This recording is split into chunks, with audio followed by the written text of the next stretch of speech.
Hola, comenzamos con el tema 10 que trata sobre la ecuación de Laplace en dominios de dos dimensiones.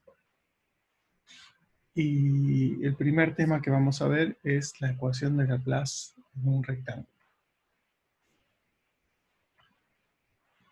Entonces, consideramos que queremos resolver la ecuación de Laplace, es decir, Laplaciano de igual a 0, en un dominio rectangular de ancho L y altura h. Es decir, que el x está entre 0 y L, el y entre 0 y h, y la ecuación es Laplaciano de u igual a 0, es decir, derivada segunda de u con respecto a x, más derivada segunda de u con respecto a y, dos veces igual a 0. Las condiciones de borde están dadas en los cuatro bordes. La primera dice que u de 0i es igual a g1 de i, esto quiere decir en los puntos donde x vale 0, la u vale g1 de i, es decir, u igual a g1 sobre este bordecito que está aquí. La segunda condición de borde, en este caso son todas de Dirichlet, dice que la u de Li es igual a G2 de I, es decir, los puntos donde X vale L y que el I varía, la u vale G2 de I. La tercera condición de borde nos dice los puntos donde X es libre pero I vale 0, la u vale F1 de X. Es decir, en este borde u vale F1 de X. Y en este último borde la u vale F2 de X. Entonces son cuatro condiciones de tipo Dirichlet, una sobre cada lado de ese rectángulo. Así como está, esta ecuación no se puede aplicar directamente el método de separación de variables, entonces lo que hacemos es dividirlo en cuatro subproblemas. Los cuatro subproblemas están esquematizados en este dibujo, donde tenemos aquí en este primer dibujo esquematizado el problema original, es decir, Laplaciano de u igual a 0, y u igual a F1 en el borde inferior, u igual a F2 en el borde superior, u igual a G1 en el borde izquierdo y u igual a G2 en el borde derecho. Entonces, ese es el problema original y lo vamos a subdividir en cuatro subproblemas. Todos los problemas van a tener como ecuación Laplaciano de u igual a 0. Entonces vamos a buscar cuatro soluciones U1, U2, U3 y U4 que cumplen Laplaciano, que tienen Laplaciano 0, es decir, que son armónicas, pero van a cumplir la condición de Dirichlet 0 en tres de los bordes. Por ejemplo, la 1 vale 0 en el borde derecho, superior e izquierdo, pero cumple la condición U igual a F1 en el borde inferior, que sería la que cumple esta partecita de la ecuación original.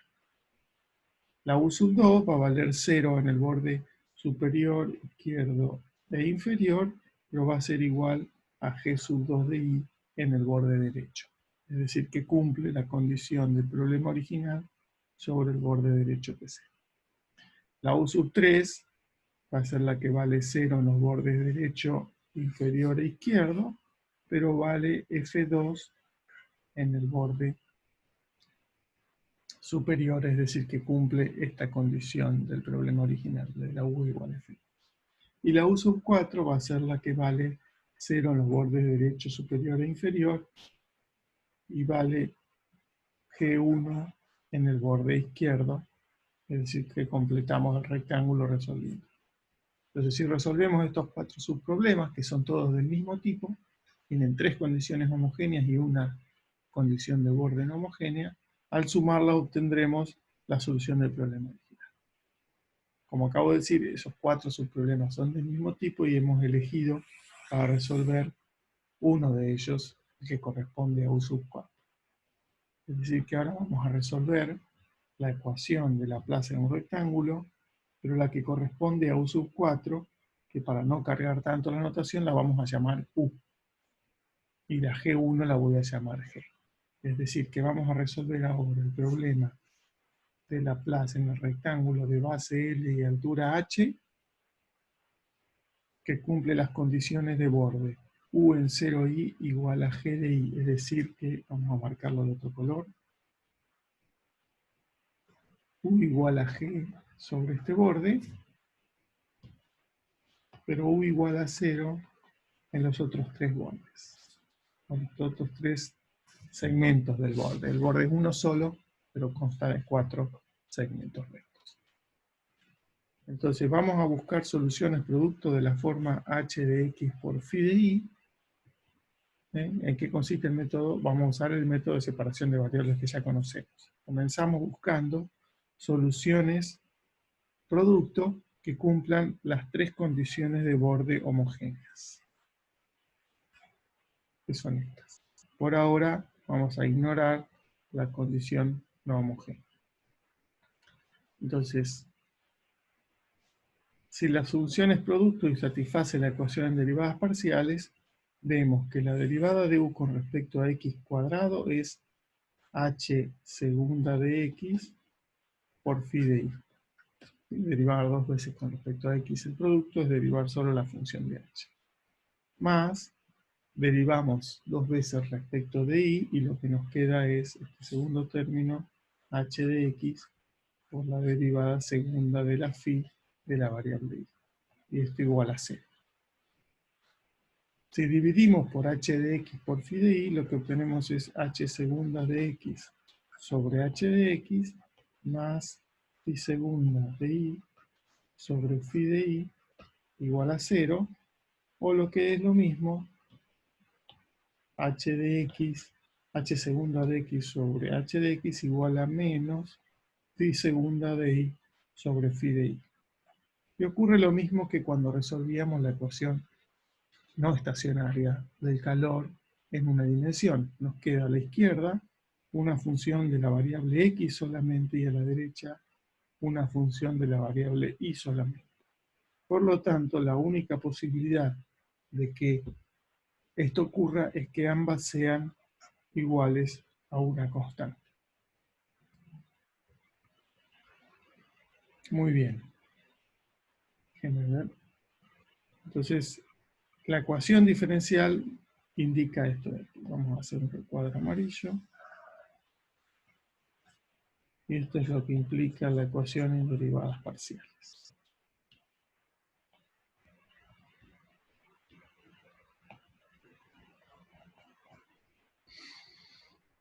Ahora, ¿qué me dicen las condiciones de borde 2, 3 y 4 que están indicadas aquí? En la condición de borde 2 me dice que U de LI igual a 0. Y eso es lo mismo que escribir aquí, el 4 de haberlo borrado. Me queda que H de L por phi de I igual a 0. Y recuerdo que estamos buscando, como siempre, soluciones no triviales. Por lo tanto, para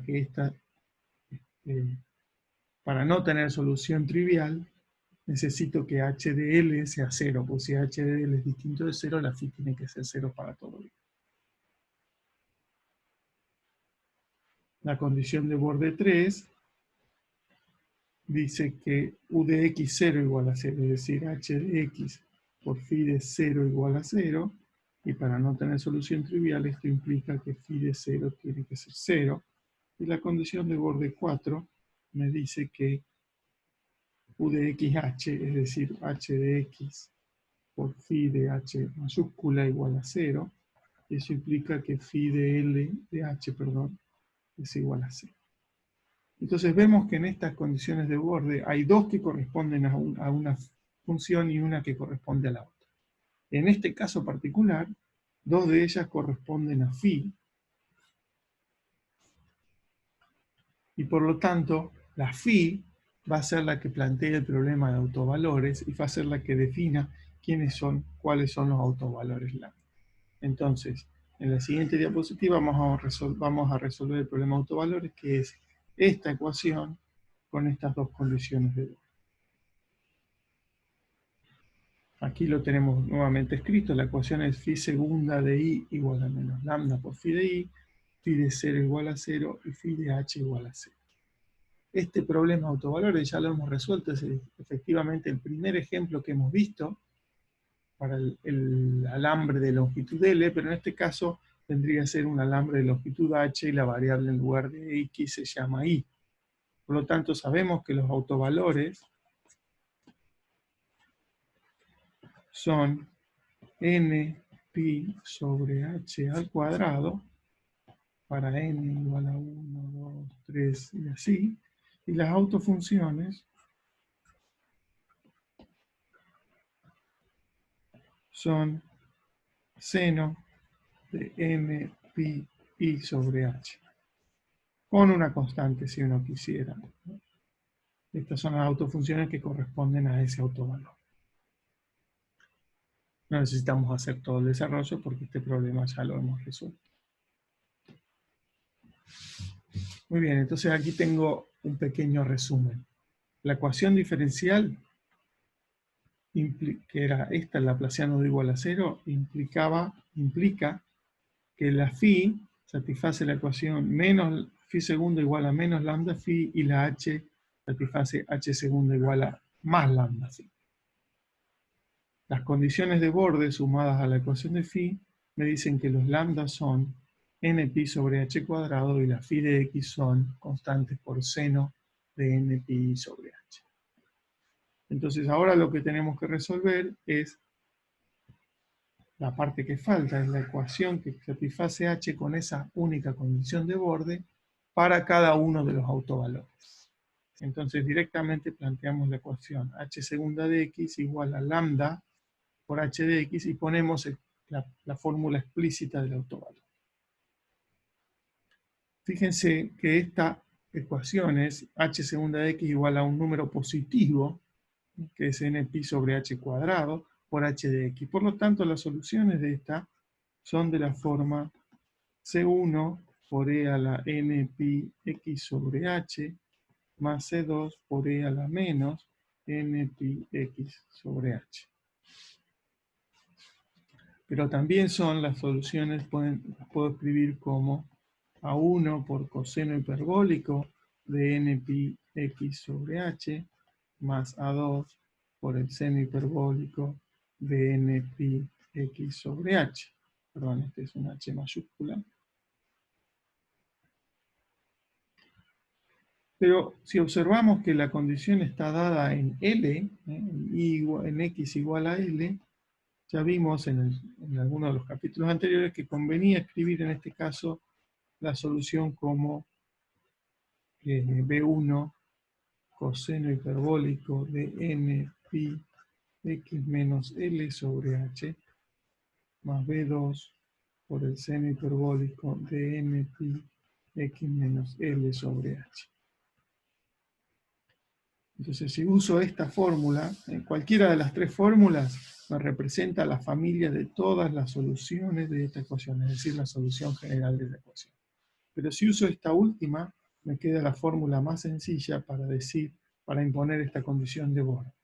Cuando impongo 0 igual a h de L, me queda B1 por el coseno hiperbólico de n pi L menos L, es decir, 0, más B2 por el seno hiperbólico de n pi L menos L, es decir, 0 sobre h que es 0.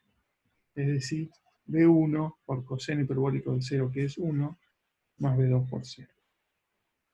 Por lo tanto, B1 tiene que ser 0 y resulta que la solución, la familia de soluciones de este problema con esa única condición de borde es h de x igual a cualquier constante B2 por el seno hiperbólico de n pi x sobre h. Entonces, ¿cuáles van a ser las soluciones producto? Multiplicar esta función de y con esta función de x para el mismo autovalor, o sea, n pi sobre h y el mismo n pi sobre h. Resumimos eso en esta transparencia, con esta diapositiva, y vemos que las soluciones producto son una constante por el seno trigonométrico de npi sobre h, por el seno hiperbólico de npi X menos L sobre H. Creo que en la transparencia anterior me olvidé de poner menos L. Muy bien. Entonces, si escribo una solución más general, lo que hago es sumar infinitos términos y obtengo una solución en serie que es la suma de n igual 1 a infinito de coeficientes b sub n por seno de n pi sobre h por el seno hiperbólico de n pi x menos l sobre h. Lo que falta ahora es la última condición de borde. Recién ahora podemos imponer la condición de borde no homogénea, que es que U en el borde donde X valía 0 e Y era variable, en este borde la U vale G. Entonces, si volvemos a la fórmula, escribimos U de 0i igual a G de I. Cuando reemplazo me queda suma de n igual 1 a infinito de b sub n por el seno de n pi i sobre h por el seno hiperbólico de n pi 0 menos L sobre H. Y ahora nos preguntamos cómo elegir los B sub n para que se cumpla esta igualdad, que esto sea, vamos a escribirlo de este lado, G de I.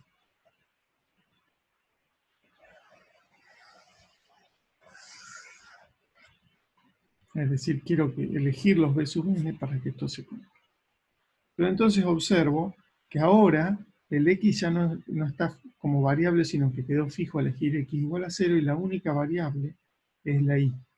Entonces tengo una Y aquí y una Y aquí.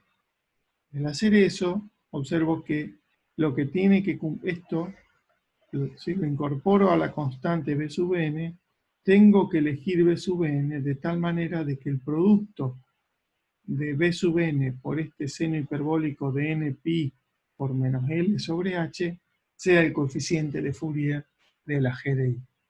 Es decir, B sub n por el seno hiperbólico de n pi por menos L sobre H tiene que ser igual al coeficiente de Fourier enésimo de la G, es decir, 2 sobre, y aquí recordamos que estamos trabajando para I entre 0 y H. Entonces es 2 sobre H, por la integral entre 0 y H, de la G de I por el seno trigonométrico de n pi I sobre H diferencial. Ahora, como este seno hiperbólico es distinto de 0, B sub lo puedo dividir y B sub n resulta 2 sobre H por el seno hiperbólico de n pi menos L sobre H, integral entre 0 y H de G de I, seno de n pi sobre H diferencial. Así que la solución del problema que estábamos buscando es esta serie con los coeficientes definidos de esta manera. Y eso lo resumimos, perdón. Y entonces con esto terminamos la resolución de un ejemplo de ecuación de Laplace en un rectángulo. Más ejemplos verán en los problemas y en los ejercicios a resolver. Muy bien, con esto terminamos este primer video y nos vemos en el próximo.